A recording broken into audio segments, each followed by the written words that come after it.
Okay, I'm sitting here in front of the health food store, and it's Sunday morning, and I'm about to make my 12-mile Kalani trek and do my hour of yoga and 2 hours of ecstatic dance and ocean swim. So I'm fueling up high-density sweet fruit, bananas, and I'm waiting here for the store to open at 9 o'clock so I can buy some dates. And I'm also eating spinach. So there's what's left of a hand of bananas, and then there is the bag of spinach, which I just bought at the produce stand from my produce dealer. Here's the health food store, and I'll be out here in a few minutes and on my bike. So dates are the ideal travel food. They're very high density sweet fruit with lots of calories. And when I go on a long bike trek, I always buy a bunch of dates, stick them in my pack because they're lightweight, but they provide a real punch of calories, and they're not as easy to mash up, right, as other sweet fruit like bananas and stuff. So dates and celery, perfect on a bike trek. So I'm preparing for my Sunday morning Kalani bike trek. So we're still working on this idea of energy, because all the concepts I'm presenting for like the next 6 videos are about energy and being a raw vegan. So here's what I'm packing in my bike pack. This is some raisins, because they didn't have any dates. They've been out of dates for like 2 months. 2 or 3 apples, nice and juicy, and a couple of hands of bananas. So pretty lightweight, not too bad. I've just dismounted my bicycle, and I'm parked here at Hawaiian Sanctuary, right next to the gym where I work out, but I'm not working out today. I'm trying to be consistent at twice a week. If I can make it to the gym twice a week, that'll do for me right now. And we'll see how that goes, but I'm all about consistency. If you're consistent with something, it doesn't matter how little or how much you do. It's all about the consistency of your actions. So it's been raining a little bit here in Puna. Here I am at the entrance to Hawaiian Sanctuary, where I parked my car this morning. There's my bike ready to rock and roll. And this is the first of a series of hills that covers about 3 miles until I hit the downhill down to the ocean. So the thing about this is, if you're going to be a raw vegan, you're going to be an athlete. You don't have any choice about that. You are an athlete if you are a raw vegan. And if you're not an athlete, you're not going to stay raw vegan. Sounds simple, but after 33 years, this is what I found out. So, if you're not engaged in some kind of athletic activity, you're either doing raw vegan wrong, you're either doing 80-10-10 wrong, or something else is happening, because basically it's pretty impossible to be a raw vegan unless you're an athlete. So if you're now becoming a raw vegan, congratulations, you're also an athlete. All right, so I just finished those 3 miles of hills, up hills, I might add, and it was a total piece of cake. Now I turned off 1:30 and I'm headed down to the ocean via Opi'ikau, which is a district in Puna, one of the most beautiful jungleized areas in all of Hawaii. And baby, it's downhill for the next 3 or 4 miles, and then we're going to hit some speed bumps on straightaways for another 3 or 4 miles. There's actually over 20 speed bumps. Fortunately, they're not on the hills usually. So yeah, let's do this. And there's our little sign that tells you if you're driving a big truck, you better frickin' watch out, because this baby is steep. So we're still moving downhill on the Opi'ikau Road. There's the beautiful Mar Pacifica out there. You can see how far away it is. And that's where we're headed. So upward or downward and onward. So here's a little slice of paradise on the way to the ocean, to the Red Road. As you can see, lovely little cleared piece of property. Looks like there's several fruit trees, a nice meditation booth there. Big old, what do they call those trees? I forget. They're all over Hawaii, especially the Big Island, Hilo. Banyan trees, a big old banyan tree back there. Probably 40, 50 years old, I would imagine. Yeah, so we got some fruit trees. Good deal. Back to the road.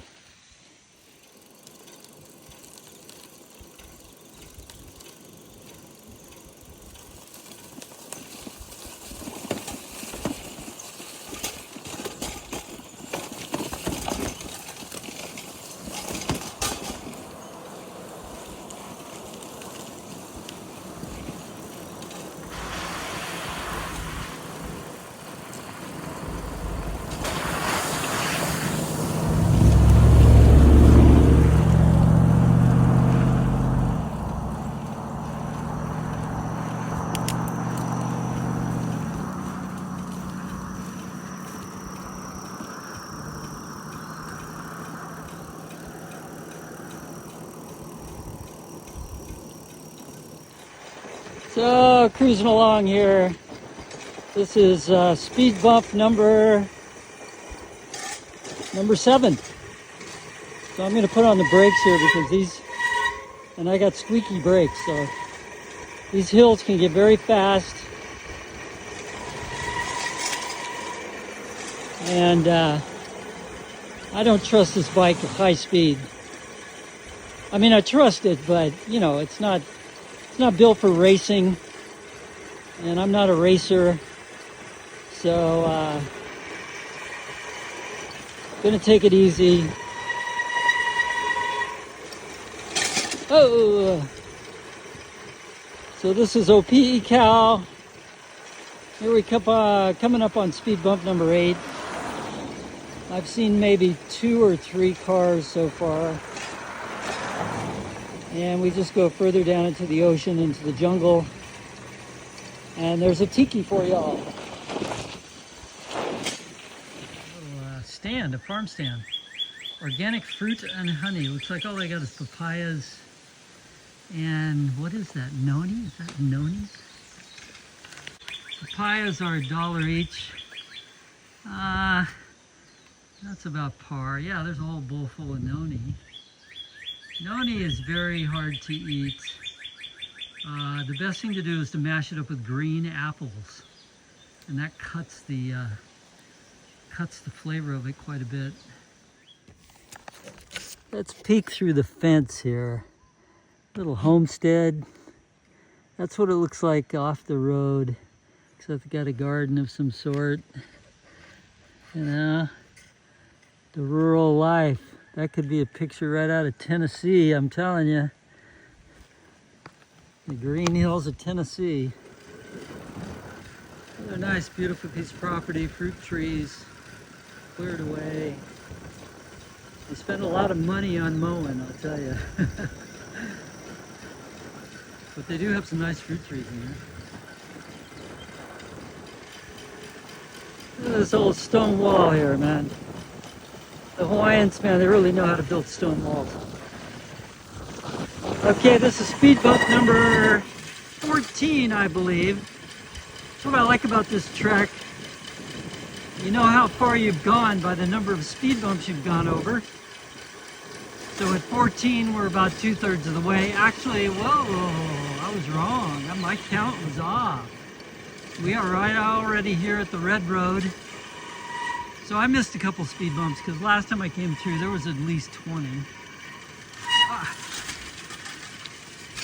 So now we're on the Red Road. This is the road that follows the ocean. There's a nice old church from the colonial period right there. Back when they taught everybody about Jesus and told them to quit speaking Hawaiian or else. So we're coming out. There's a couple of nice places here. Coming out on that beautiful, beautiful ocean. Here it is, baby. Looks like there's some surf today. So now we got another 2 or 3 miles before we get to Kalani. Got lots of houses here overlooking the beach. Yeah, look at that water, huh? Well, she was out here last Sunday doing her thing. I'm going to stop right up here like I did last Sunday and check guys. Yeah, look at the ocean. Got some good surf going. It's bigger than last Sunday.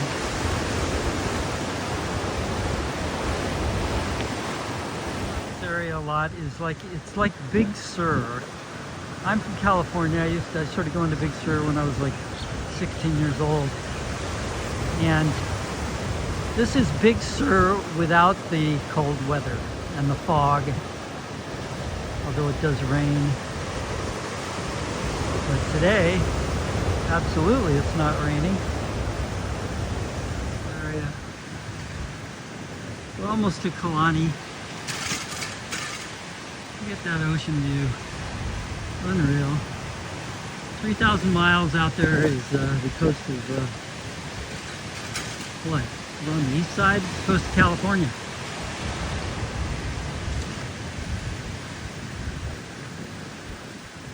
So you can see how lush it is down here. Every possible square inch is covered in vegetation. So this is an old Hawaiian graveyard. This red road used to be the path that King Kamehameha would take along here, you know, the celebrated unifier of the islands. He used to take this path along the east coast of the island of Big Hawaii, or the Big Island. Here is a Hawaiian crypt. People are leaving flowers and stuff, so they're probably ancestors of some local Hawaiians. So I finally made it to Kalani. Here's the store and cafe. And there's the bulletin board. I'm gonna stop, see what time it is, make my way up to the Blue Room where they have ecstatic dance. And I'll check with you when I get inside the store.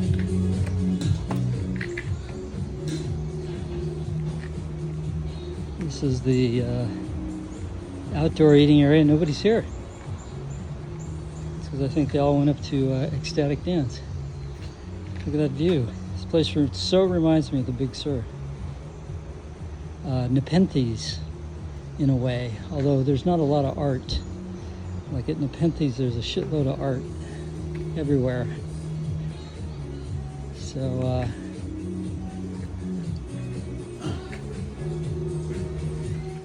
entering, there's a parking lot for ecstatic dance. Quite exciting. Got a few stands up here, so right up this road is the ecstatic dance, the Blue Room, baby. So I showed up at Kalani. There's hardly anybody here. It's 11:05. They do the opening circle at 11, and then the ecstatic dance starts at 11:15. But there's nobody here. Well, there's very few people here right now. And that's probably because they had a big event, big DJ event last night, which I was going to go to, but then I thought, nah, I don't want to come out here twice, you know. And so, yeah, we'll see if anybody shows up. Usually there's like 200 people here at peak. So, we'll see what happens. This is what it looks like, sort of. My feet hurt.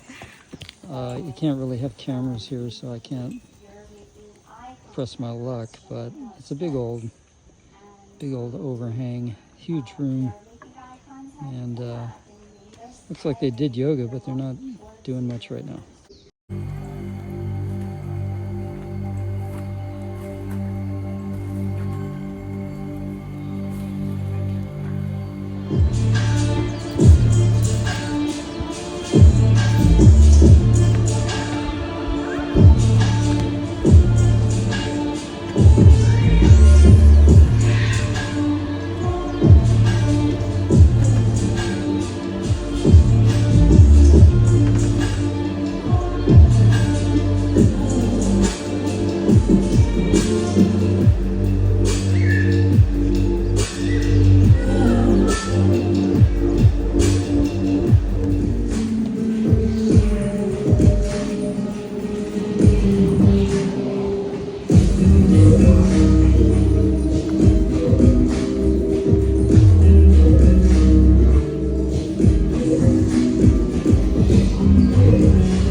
It's over. Ecstatic dance is over.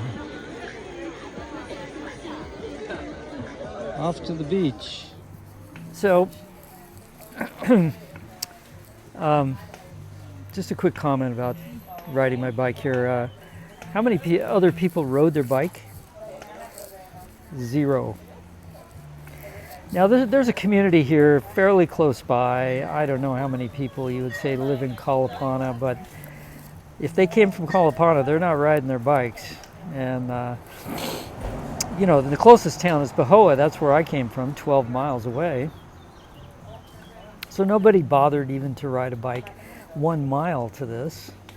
And that's just kind of an illustration of the kind of energy that you have when you're a low-fat raw vegan, 80-10-10er. Basically you have 3 times as much energy as anybody else 30 years younger than you. And you can do stuff like this.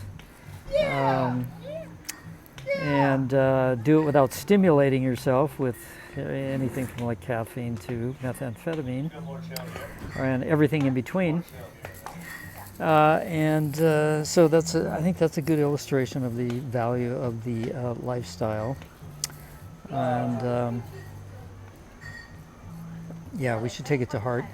And the other thing is that it's come to my realization there's really only one revolution that will ever make a lasting difference in the fate of humanity for the good. And that revolution is the food revolution.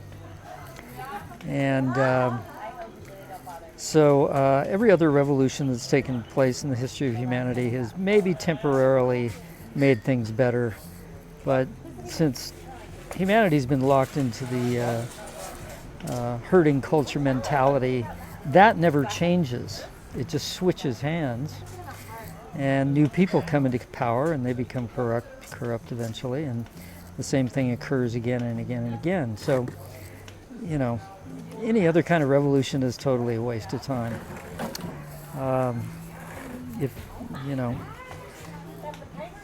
And to involve yourself in the food revolution, you must completely remove yourself from the food matrix, which is getting scarier by the day. Those people that don't have any knowledge of what's going on, essentially, with the deep state and their agenda, are going to be the victims. And, the only way you can combat that is to completely get out of the food matrix, because the food matrix is the most fundamental. It's even more fundamental than the economic system, the political system, and all the other systems that are completely corrupted now and controlled by the deep state. And and anything I can do to assist anybody, they can use my knowledge that I've gained about raw veganism. More power to them. It's a lifestyle that there are no downsides. It benefits everybody, everything, the planet, the animals, the people, and it is the only revolution that will ever make any permanent change in the state of humanity. So we can bark all day long and join liberal groups and pound against the wall, and like the French, we can chop off the heads of the the rich people or whatever, but it's not going to make any difference at all if we're still totally ensconced in the food matrix, because that's where really the control lies, and it's going to get more and more serious as we go forward. Anyways, that's it for today. I'm sorry. This is Kahena Beach. You're not from Hawaii. You don't know about this, but this is a black sand beach. And it is, whoa, where am I? Anyways, this is a black sand beach. So here he is, the bottom of the cliff. Well, not exactly the bottom, but it's Kahena Beach. And I'm about to grab my bicycle and make my way up the cliff. I didn't take it all the way down to the beach. I deposited it right there. And the beach is down there. As you can see, the surf's pretty rough. I have fun swimming, fly surfing. Now I gotta go up this.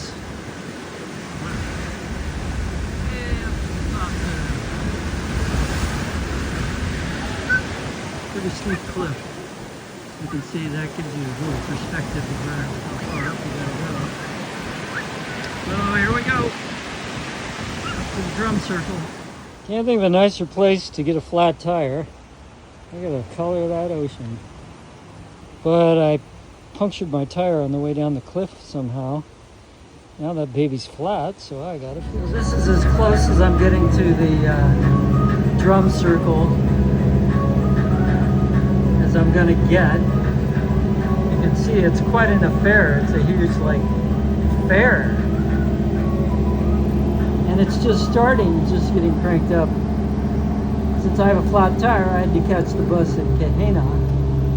And that's the biggest drum circle I've ever seen. And so I got to take the bus back with my flat tire because I don't have an inner tube. And yeah, so next weekend, next Sunday, I'll grab I'll do the drum circle. View drum circle. It's got to be the biggest drum circle ever. If you've seen one bigger, put it in the comments.